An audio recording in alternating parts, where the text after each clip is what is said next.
If you've been wondering how Base44 uses credits, here's the simple answer. Base44 uses credits whenever you talk to the AI inside the chat and ask it to plan, update, fix, or design your app. So every time you send a prompt that asks the assistant to do work on your project, that action can use credits. In this video, I'll keep it quick and clear so you understand exactly what counts as credit usage. If you're new here, make sure to hit the like button and subscribe for more simple software tutorials just like this. Now let's break it down. When you use the Base44 chat and ask the AI to help you plan your app, that uses credits. If you ask it to update a feature, that uses credits too.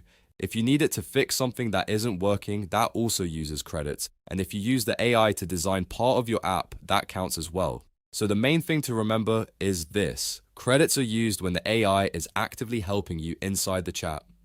The more you interact with the assistant to make changes, improve your app, or generate ideas, the more likely you are to use credits. That's really all there is to it. Base44 uses credits when you prompt the AI to plan, update, fix, or design your app inside the chat. If this helped, give the video a like, subscribe for more, and I'll see you in the next one.